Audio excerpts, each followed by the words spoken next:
Hello, students. All of you are most welcome. This is Krishna and your channel Physics Om Jai Guru. Students, आज specially for NEET aspirants उनको बहुत tension हो रहा है। वो पूछ रहे हैं सर क्या कुछ नीट ने बहुत सारे चेंजेस करने वाले हैं। जैसे कि एग्जाम में बता रहे हैं एज लिमिट हो जाएगी, इसी तरह से अटेम्प्ट की भी लिमिट बना देंगे कि आप जैसे अभी तो कोई लिमिट है नहीं अटेम्प्ट की, कितनी भी बार दे सकते हो, कितनी भी एज तक दे सकते हो। तो इस तरह की बहुत सारी जो सूचनाएं हैं, इंफॉर्मेशंस हैं, उन पर हम आज चर्चा करेंगे। लेकिन उससे पहले मैं ये कहूँगा कि आप हमारे चैनल को सब्सक्राइब जरूर करें, लाइक करें, शेयर करें। चलिए, नीट में अब देखिए, अभी आपको याद होगा 26 का रीनीट आप दे के चुके हैं 21 जून को। अब वो तो हो चुका, उसमें तो सब कुछ जो है जो भी था वो आपके सामने था। लेकिन अब नेक्स्ट ईयर यानी 2027 से क्या क्या चेंजेस होने वाले हैं या वास्तव में होने वाले हैं कि नहीं। तो पहले आप समझिए कि जो इन्फॉर्मेशंस हैं, नंबर ऑफ इन्फॉर्मेशंस कितनी है। देखिए, जैसे एक तो ये हो रहा है कि ये बात चल रही है सीबीटी मोड, यानी जो पेपर है नीट का, वो कंप्यूटर बेस्ड कराया जाए, ऑनलाइन टाइप। तो एक सूचना तो ये हो गई। दूसरा ये है कि क्या एज लिमिट लगाई जाएगी, क्योंकि आप जानते हैं अभी जो प्रेजेंट में क्या है, मिनिमम एज तो है, मिनिमम एज लिमिट तो उन्होंने बनाई हुई है 17 ईयर्स, है ना। लेकिन मैक्सिमम कुछ भी नहीं। कोई बच्चा चाहे तो वो कितने भी एज तक दे सकता है नीट का। एक इंफॉर्मेशन है कि क्या अटेम्प्ट लिमिट भी लगाने वाले हैं, यानी कि अभी आप एक बार दें, 2 बार दें, 4 बार दें, कोई लिमिट नहीं है उसकी। तो क्या वो ऐसे लिमिटेशंस करने वाले हैं कि आप 3 बार दें या 2 बार दें, उसके बाद नहीं दे सकते हैं।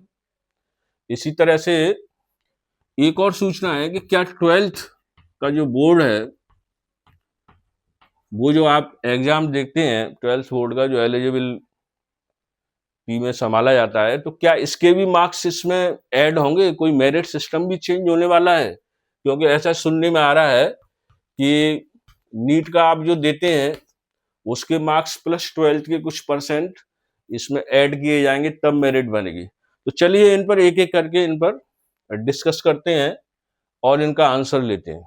देखिए, सबसे पहला जो आपका क्वेश्चन है या जो भी कंफ्यूजन है वो सीबीटी मोड को लेकर के है ना। तो देखिए, पहली बात तो ये है, ये बात सभी चली है, सूचनाएं कहीं ना कहीं तो हुई हैं।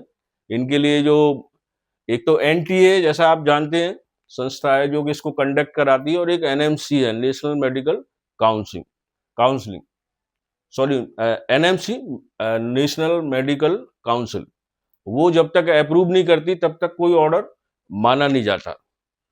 अब बात यह है कि सीबीटी मोड के लिए, देखिए मेरा ये कहना है कि सीबीटी मोड की चल रही है, एनटीए ने कह दिया है कि हम 27 में जो एग्जाम है वो कराने की सोच रहे हैं सीबीटी मोड में, कंप्यूटर बेस्ड।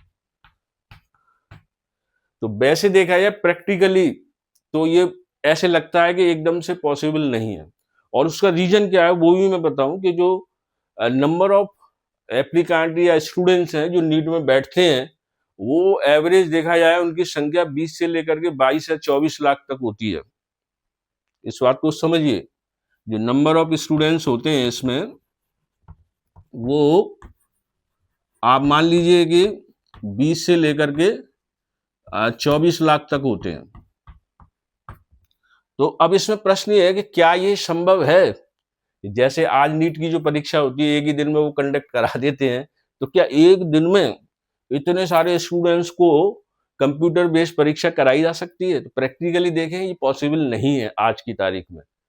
और ये कोई रॉकेट साइंस नहीं है। इतने बच्चों को एक साथ कराने का मतलब आपके पास इतने कंप्यूटर सेट होने चाहिए, जो कि नहीं है। उसी हिसाब से सेंटर तो बाद में बनेंगे, पहले आप कंप्यूटर सेट तो इस तरह से हों आपके पास अवेलेबल, तो ये नहीं है। तो अब सबसे मुख्य बात ये है कि एक साथ करा देंगे ये तो पॉसिबल नहीं लगता कि एक ही दिन में करा दें। तो फिर वो क्या कर सकते हैं, जैसे आपने देखा होगा जेईई मेन की जो परीक्षा होती है वो सीबीटी मोड में कराते हैं। तो उसमें उन्होंने क्या कर रखा है, नंबर ऑफ स्टूडेंट्स की वजह से उन्होंने उस परीक्षा को डिवाइड कर रखा है। जैसे 5 डेज में मान लीजिए वो क्या करते हैं, इस परेशानी से बचने के लिए ये परीक्षा चलती है, एक दिन नहीं चलती, एक दिन में नहीं होती, लगभग 5 डेज तक, ये 5 दिन तक ये परीक्षा चलती रहती है। और डबल शिफ्ट, शिफ्ट भी इसमें डबल है ना, 2 शिफ्ट में। तो लेकिन जे डबल ई मेन में, जेई मेन में तो नंबर ऑफ स्टूडेंट्स इसके कंपैरिजन में बहुत कम है, नीट में तो बहुत ज्यादा है। यदि उससे कंपेयर हम करें तो आप ये मान के चलिए कि नीट के लिए फिर इनको या तो ऐसा करना पड़ेगा कि एक मोटा हिसाब लगाएं नंबर ऑफ स्टूडेंट्स का, तो कम से कम मेरे हिसाब से 10 से 12 या 15 दिन तक ये परीक्षा इन्हें करानी पड़ेगी। जैसे यहाँ पर तो 5 दिन में निबट जाती है, लेकिन इसके लिए इन्हें कम से कम 10-12 दिन चाहिए, और शिफ्ट भी, है ना। तो ये ऐसे तो करा सकते हैं, मतलब ये चीजें बढ़ा करके। एक दिन में तो ये पॉसिबल नहीं है। तो आपको इसका आंसर मिल गया होगा, क्या सीबीटी मोड में परीक्षा हो सकती है? बिल्कुल हो सकती है। प्रैक्टिकली ऐसा नहीं लग रहा है, लेकिन आप अपने आप को प्रिपेयर कर लीजिए। अब जो तैयारी करें नेक्स्ट ईयर की या नेक्स्ट टू नेक्स्ट ईयर की, वो आप मान के चलिए कि सीबीटी मोड में होगी। उसके लिए अभी से प्रैक्टिस करना शुरू कर दीजिए, भले ही ना हो, लेकिन आप मान के चलिए। और मैं ये आपको अपना एक्सपीरियंस बता रहा हूँ, मुझे 25 साल हो गए पढ़ाते हुए। ये बात अलग है, यूट्यूब पर तो मैं रिसेंटली आया हूँ, हमारा चैनल भी नया है, इसलिए आपसे मैं ये भी कहता हूँ कि भाई सब्सक्राइब करो। मेरे पास इस तरह से अभी बोलना भी नहीं आता है, देखा जाए तो वेल, मेरा ये 25 साल का ये अनुभव है कि जिस तरह से आपने देखा ना फॉरेस्ट में, जब कोई शेर अब शिकार करता है तो कई बार ऐसा होता है, शिकार का झुंड होता है, जैसे मान लीजिए बबून वगैरह मंकीज हैं, बहुत सारे झुंड में हैं, तो वो शेर जो है, कई बार ऐसा होता है कि वो अकेला होने की वजह से वो झुंड है उनको भगा देता है शेर को, तो थोड़ा इधर उधर वो टहलने लगता है। तो ऐसे कंफ्यूजन हो सकता है कि शेर का विचार बदल गया, लेकिन लॉयन का विचार कभी नहीं बदलता। वो थोड़े बहुत इधर टहलता है, कभी पीछे हटता है, कभी आगे आता है, बट अल्टीमेटली वो शिकार को करता है, मारता है और खाता है। सिमिलरली गवर्नमेंट या ये संस्थाएं जब भी कोई बात कहती हैं, तो मैंने ये देखा है कि टाइम लग जाए, लेकिन फिर वो इम्प्लीमेंट कर ही देती हैं। ये आप समझ लीजिए। तो सीबीटी मोड निश्चित रूप से हो सकता है, बस ये जो प्रैक्टिकल प्रॉब्लम है उसको वो ऐसे सॉल्व कर सकते हैं। तो मेरा कहने का मतलब, आप तैयार हो जाइए सीबीटी मोड के लिए, इसकी प्रैक्टिस करिए। अच्छा भाई, अब एज लिमिट की बात आती है कि क्या एज लिमिट बनाई जा सकती है? जैसे अभी तो ये है कि भाई बहुत बड़ी सुविधा ऐसे लगती है कि भाई आप 17 वर्ष है, वो तो मिनिमम है, मैक्सिमम एज की कोई लिमिट नहीं, कितनी भी बार दे सकते हो, कितनी भी उम्र तक, 50 साल पे भी दे सकते हो। तो क्या एज लिमिट बनाई जा सकती है? हमारा पर्सनली ये मानना है कि इसकी लिमिट जरूर होनी चाहिए, क्योंकि ये बड़े कंपटीशन है, नीट का है, जैसे जे डबल ई का है। नीट की बात हो रही है यहाँ तो, क्योंकि आपकी लाइफ और आपका करियर बहुत महत्वपूर्ण होता है, और टाइम इतना, मतलब इतना कंपटीशन है कि आप एक ईयर या 2 ईयर बर्बाद कर देते हैं या हो जाता है, तो फिर आप पिछड़ जाते हैं। तो इसकी लिमिटेशन होनी चाहिए, क्योंकि लिमिट नहीं है ना, तो लोग 5-5 बार 6-6 बार भी दे सकते हैं। तो बात ये है कि ये नंबर ऑफ अटेम्प्ट की बात थोड़ी सी मैंने शुरू कर दी, लेकिन एज लिमिट की बात है। देखिए, ये इससे कोरिलेटेड है, एज लिमिट सीबीटी मोड से। ये एक दूसरे से रिलेटेड इसलिए है कि सीबीटी मोड होगा तो फिर एज लिमिट वो इसलिए बनाएंगे क्योंकि इससे इन पर वजन कम पड़े, मतलब नंबर ऑफ स्टूडेंट्स कम हो जाए। मान लीजिए जैसे 2 बार कोई दे चुका है, उन्होंने एज लिमिट बना दी, मान लीजिए, हालांकि वो बनाएंगे भी तो 3-4 चांस के लिए बना सकते हैं। 17-16 ईयर का कोई स्टूडेंट्स है तो 3-4 ईयर उसमें जोड़ लीजिए, यानी कि 20-21 साल के करीब बना सकते हैं एज लिमिट।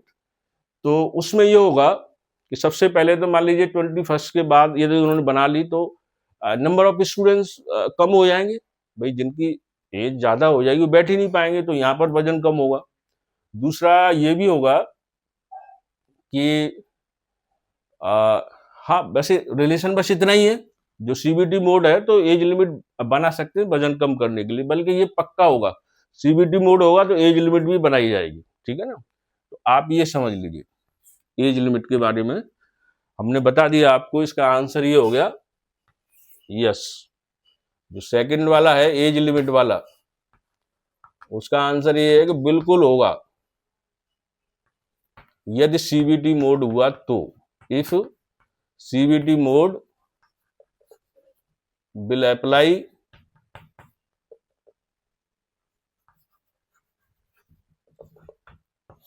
तो फिर भाई ये करना पड़ेगा। और एज लिमिट हुई तो अटेम्प्ट वाली लिमिट अपने आप लग जाएगी।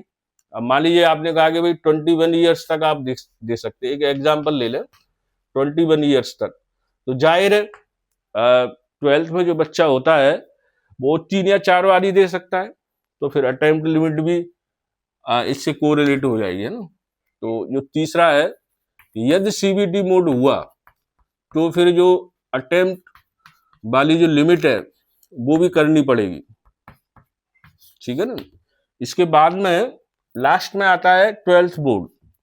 क्या इसके मार्क्स की बात हो सकती है? क्योंकि ऐसा सुनने में आ रहा है कि नीट की जो परीक्षा आज होती है, एग्जाम होता है, उसकी डायरेक्ट मेरिट बनती है जितने भी आपके मार्क्स आए, कट ऑफ वगैरह फिर जो बाकी बात है। लेकिन अब ऐसा सुनने में आ रहा है कि 12th बोर्ड में, यानी 12th क्लास जो आप पास आउट होते हैं उसमें जो परसेंटेज है उसका कुछ हिस्सा वो इसमें ऐड करेंगे। और ऐसा सुनने में आ रहा है कि 12th वाले जो मार्क्स हैं वो 50% करीब, यानी 50% इसमें से लेंगे और 50% नीट में से लेंगे। नीट के जो भी आपके मार्क्स आएंगे उसका कुछ परसेंट ले सकते हैं ना, उससे मतलब ये तो लेना ही पड़ेगा, ये मेन है। लेकिन बच्चे अपना बेसिक मजबूत करें, ऐसा देखने में आ रहा है। ये मैं भी कह रहा हूं कि जो आपका बोर्ड के एग्जाम है, जो बेसिक आपकी जो एजुकेशन है 10-12 की, उस पर बच्चे कम ध्यान दे रहे हैं और भ्रमित हो रहे हैं। हमारे देश में अभी इतना एडवांस मामला नहीं है कि काउंसलिंग हो करियर के लिए, मतलब काउंसलिंग वो वाली नहीं जो आप नीट वगैरह क्वालिफाई कर लेते हो, नहीं। काउंसलिंग इस बात की कि जैसे कोई स्टूडेंट है तो वो किस लायक है, उसकी इंटरेस्ट क्या है, उसकी प्रतिभा किस फील्ड में है, तो उसको उसी फील्ड में जाना चाहिए। लेकिन हमारे यहाँ भेड़ चाल है, जैसे कि सबको लग रहा है सब डॉक्टर बन जाएंगे, सबको लग रहा है इंजीनियर बन जाएंगे, और वो जो उसी की तैयारी करते हैं बाद में फिर निराश होते हैं, क्योंकि सीटें लिमिटेड होती हैं। हर बच्चा उसके फील्ड के लिए उसकी प्रतिभा नहीं है, मान लीजिए किसी दूसरे फील्ड में हो सकता है वो नीट में ना आए, लेकिन पता चला कि वो बैंक में आ सकता है, किसी बड़ी पोस्ट पर पीसीएस क्वालिफाई कर सकता है, आईएएस कर सकता है एडमिनिस्ट्रेटिव पोस्ट के लिए। तो वो काउंसलिंग न होने की वजह से अक्सर ये होता है कि सारे लोग, बहुत सारे लोग नीट की तैयारी करें, बायोलॉजी है तो नीट का करेंगे, मैथ्स है तो जेई का करेंगे। तो आपको ये समझना है कि यदि हम ऐसा कर देते हैं, 12th मार्क्स के भी परसेंटेज लेते हैं, तो इससे ये फायदा होगा कि बच्चे 12th क्लास को भी अच्छी तरह करेंगे। अदरवाइज वो क्या करते हैं, बोर्ड पर ध्यान नहीं देते, डायरेक्ट नीट के में लग जाते हैं या जेडब्ल्यू में। तो अब जब 12th क्लास पर ही आप ध्यान नहीं दे रहे तो सिलेबस तो वही है, तो सिलेक्शन कहाँ से हो जाएगा। तो ज्यादातर फिर इसी तरह से निराश होते हैं। तो इस तरह की जितनी भी इंफॉर्मेशन हैं वो आपके पास, ये 4 वैसे तो इंफॉर्मेशन और भी हैं, लेकिन मेन ये जिनसे ज्यादा डर जो फैला हुआ था वो ये 4 इंफॉर्मेशन थी। एक सीबीटी मोड वाली, एक एज लिमिट वाली, एक अटेम्प्ट लिमिट वाली, और एक ये परसेंटेज वाली। आप इसको कॉपी कर लीजिए, और मैं समझता हूँ कि इससे आपको हेल्प जरूर मिली होगी या मिल जाएगी। और सबसे बड़ी बात यह है कि आप यदि 2027 में देना चाह रहे हैं तो अभी से तैयारी स्टार्ट कर दीजिए। हम लोग क्या करते हैं कि तैयारी लेट स्टार्ट करते हैं। यदि आप हिसाब संभालेंगे तो ज़्यादा से ज़्यादा 8 और 9 मंथ्स होंगे, क्योंकि मई में अक्सर होती है एग्जाम, है ना। तो अभी आप इसका कैलकुलेशन करेंगे मैथ्स के हिसाब से, आपको मई के हिसाब से तो 9 मंथ्स मान लीजिए मैक्सिमम। तो ये सब इस तरह से आप समझ चुके होंगे। उम्मीद है कि आप इससे पूरा फायदा लेंगे। आपने इतने ध्यान से इन सब बातों को सुना, चर्चा में भाग लिया, इसके लिए बहुत बहुत धन्यवाद। और thank you for watching me. Good day, take care. ओम जय गुरु।